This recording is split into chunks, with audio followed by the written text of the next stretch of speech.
మళ్ళీ వస్తాను రామకృష్ణ గారు ప్లీజ్ మళ్ళీ వస్తారు. గుడ్ మార్నింగ్ అండి ప్రసాద్ గారు.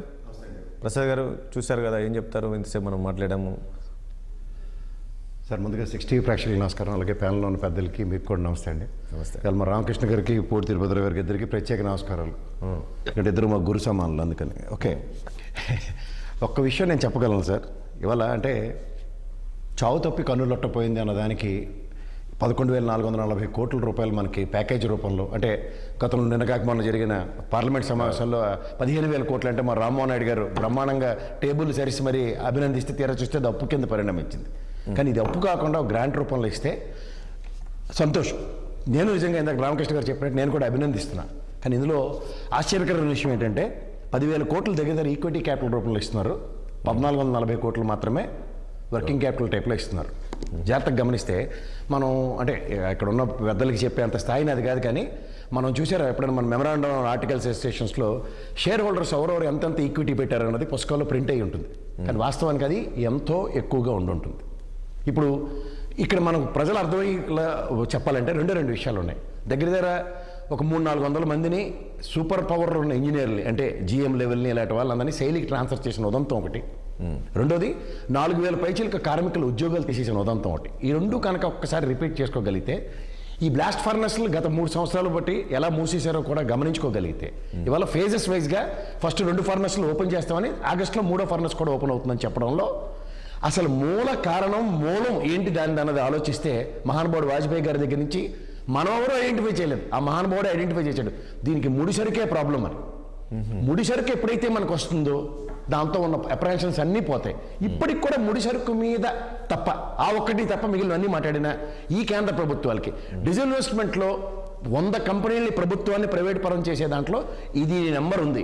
ఒక తాత్సారం అనే దాంట్లో 5 సంవత్సరాల తెలుగుదేశం గవర్నమెంట్లో తాత్సారం, 5 సంవత్సరాల వైఎస్ జగన్మోహన్ రెడ్డి గారి ప్రభుత్వంలో కేవలం దానికి అసెంబ్లీ తీర్మానం అని ఇవాళ మన గౌరవ కేంద్ర మంత్రి గారు చెప్పిన దాంతో ఏకీభవిస్తూ ఈ 5 ఏళ్ళు ఆ ప్రభుత్వ ప్రెజర్ వల్ల అన్న కాన్సెప్ట్ని డ్రైవ్ చేస్తూ ఇక్కడ ఇవాళ ఏం చేశారంటే సార్, చలపతిరావు గారు అనే మహానుభావుడు, అలాగే అమృతరావు గారు అనే అతిరథ మహారథుడి యొక్క ప్రాణత్యాగాలు. చలపతిరావు గారు అయితే ఫిజికల్గా ఆ రోజు ఉద్యమంలో చనిపోలే, కానీ వాళ్ళ ఆత్మ ఘోషిస్తూ ఉంటుంది. ఎందుకంటే ఇందాక మా రామకృష్ణ గారు అంటే మాకు ఎందుకు గౌరవం అంటే ఉన్నట్టు చెప్పారు. 22,000 ఎకరాలు భూమి స్వచ్ఛందంగా ఆ రోజు సేకరించిన ఆనాటి కేంద్ర రాష్ట్ర ప్రభుత్వాల సాయంలో ఇవాళకి కూడా ఆర్ కార్డు రూపంలో వాళ్ళకి కాంపన్సేషన్స్ రాలేదు. అందులో నేను కూడా ఒక బాధితుడిని. నేను స్టీల్ ప్లాంట్ విషయంలో చాలా సగర్వంగా ఎందుకు చెప్పగలనంటే, నేను దాన్ని ఇంటర్నల్ ఆడిటర్గా పనిచేశాను. దాని వాస్తవాలు మీకు నాకు చాలా ఎక్కువ తెలుసు, అందుకని చెప్తున్నా.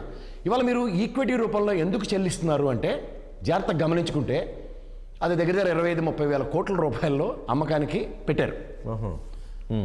Forget about lands and other things. ఇవాళ మీకు జీతభత్యాలు, రెండోది ఏంటంటే వాలంటరీ రిటైర్మెంట్స్, ఇలాంటి హెడ్స్ అన్నీ కనుక ఒక్కసారి నెత్తికి తీసుకొస్తే మనం మీకు ప్యారల్గా వాలంటరీ రిటైర్మెంట్కి పిలిపించి కూర్చోబెట్టారు తెలుసా మీకు?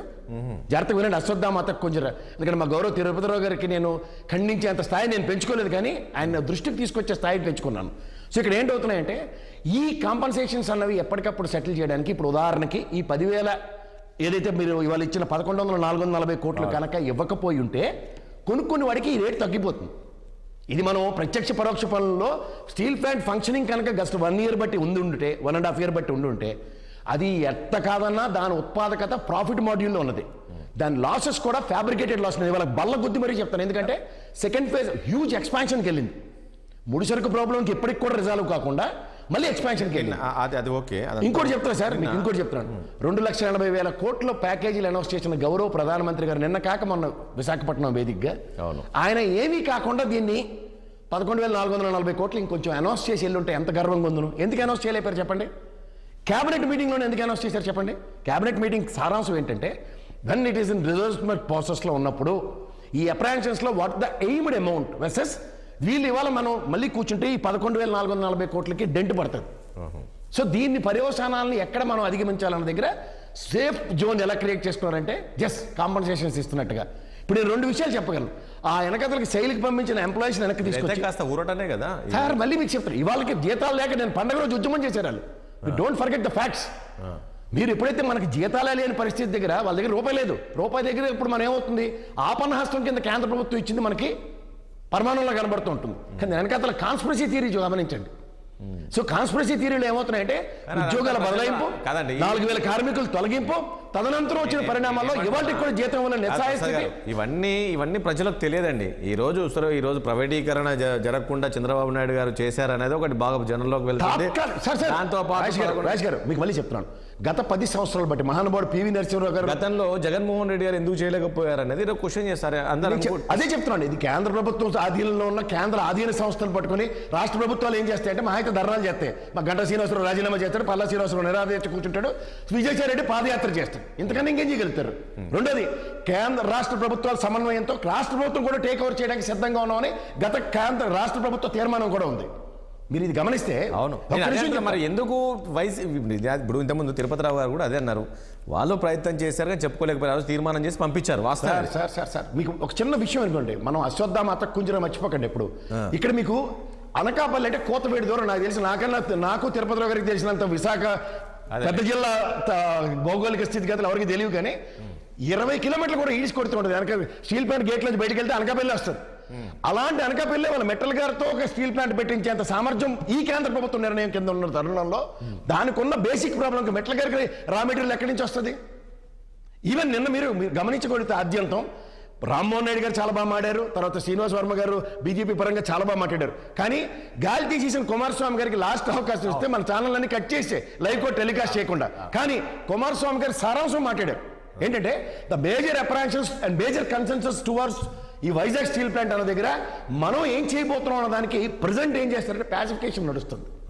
నాకు ఎప్పుడైతే చూడండి సార్, ప్రధానమంత్రి గారు విశాఖ వేదికగా వచ్చినప్పుడు 1140 కోట్లు అనౌన్స్ చేయడం ఇలా చిటిక తృణప్రాయం. అక్కడ నిజంగా మా విశాఖ ఉత్తరాంధ్ర ప్రజల యొక్క మనోభావాలు ఎలా ఉందంటే, అది పక్కకు పెడితే మరి ఇంకొక పాయింట్ మాట్లాడదాం. నిన్న ముఖ్యమంత్రి గారు ఏదైతే మాట్లాడారు నిన్న ఈవినింగ్, ఈ 7 నెలల్లో మనం అద్భుతాలు సృష్టించాము, ప్రజలకు ఏదైతే ఇచ్చిన హామీలు ఏవైతే ఉన్నామో అవి మొత్తం మనం అమలు చేస్తున్నామని చెప్పిన దానికి మీరు ఏం చెప్తారు? ఈ 11 నెలల్లో ఈ రకంగా దూసుకెళ్తుంటే రాష్ట్రము రేపు ఇంకా 4 ఏళ్ళు ఉంది. సార్ నిన్న మీరు దీనికన్నా ముందు జరిగిన క్యాబినెట్ మీటింగ్ జరిగితే మా రామకృష్ణ గారిని అడగండి, నెక్స్ట్ వచ్చే ఖరీఫ్ సీజన్కి 700 కోట్లు ఏది మార్కెట్ నుంచి రుణాలు తీసుకుంటేనే కానీ ఖరీఫ్ సీజన్కి కొనుగోలు చేయలేని నిస్సహాయ స్థితిని క్యాబినెట్లో అనౌన్స్ చేశారు. ప్లీజ్ గమనించండి. రెండోది, అమరావతి పేరు మీద వచ్చిన అప్పుతో అమరావతి ప్రణాళికల మాట దేవుడికి, కానీ మిగిలిన రాష్ట్రంలో టువర్డ్స్ ఇండస్ట్రియలైజేషన్ అనండి, లేదంటే what ever you name it as అభివృద్ధి అంటే బ్రాండ్ అంబాసిడర్ చంద్రబాబు నాయుడు గారు కాబట్టి దానికి ప్రణాళికాబద్ధంగా ఏమంటే ఏ టెక్నాలజీ గురించి అంటే ఇవన్నీ ఆ మాట మాట్లాడుతుంటే మరి రేవంత్ రెడ్డి గారు వెళ్ళి ఎత్తుకొచ్చారు ఇక్కడికి ఓ యూనివర్సిటీ. సో ఇవన్నీ పరిణామాలు గమనిస్తుంటే మీరు పెన్షన్ సార్, మీరు రామకృష్ణ గారిని మళ్ళీ నేను కాంటాక్ట్ చేసినట్టు కాదు, 1000 రూపాయలు ఉన్న పెన్షన్ని 2000 రూపాయలు ఎలక్షన్స్ ముందు బ్రహ్మాండంగా పెంచి 3 నెలలు జస్టిఫికేషన్ ఉంది. ఈయన 250 చెప్పడం 4000 చేస్తున్నారు. అంటే ఆన్ గోయింగ్ దానికి యాడెడ్ ఆబ్జెక్టివ్ ఒక ప్రభుత్వం మీద ఇన్స్టెంట్గా పడే భారం ఈ ప్రభుత్వం పరంగా 1000 రూపాయలకే ఇంత మిగిలిన ప్రోగ్రామ్స్ అన్ని చూసుకుంటే, నేను ఉచిత గ్యాస్ గురించి చెప్పుకుంటే పయ్యావుల కేశవ్ గారు ప్రవేశపెట్టిన బడ్జెట్లో with in 24 hours and 48 hours tenure ఏదైతే ఇచ్చారో ఆ బడ్జెట్లో కూడా ఆయన కేటగిరికల్గా 5 లక్షల మంది నుంచే డబ్బులు వెనక్కి ఇవ్వగలిగాం అని చెప్పింది బడ్జెట్ ప్రాతిపదిక. ఈ రోజుకి కూడా గ్యాస్ అన్నది 1, 2, 3 ఫేజెస్లో ఈ financial year, academic year, next ఈ విధంగా చూసుకుంటే క్యాలెండర్ ఇయర్స్ చూసుకుంటే డిసెంబర్కి నాకు తెలిసి క్యాలెండర్ ఇయర్ అయిపోయింది.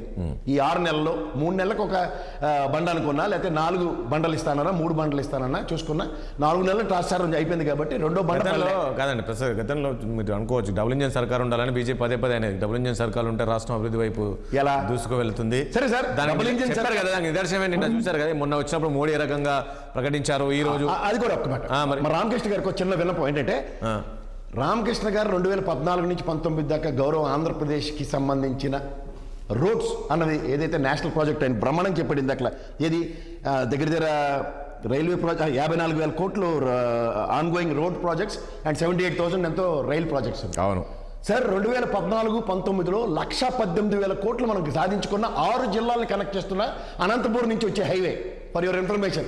కానీ జగన్మోహన్ రెడ్డి గారి గవర్నమెంట్ తర్వాత వచ్చిన ఈ గవర్నమెంట్లో కూడా దాన్ని కుదించి నిన్న శంకుస్థాపన చేశారు 54,000 కోట్లకి. అంటే 118,000 కోట్లు కుదించబడిన 54,000 కోట్లకి. అంటే మనం విభజన హామీలు 10 సంవత్సరాల్లో ఏదైతే మన పురోగతి సంతరించుకోవాల్సిన దగ్గర విశాఖ రైల్వే జోన్కి కూడా 149 కోట్లు బిల్డింగ్ శాంక్షన్ అంటున్నారు.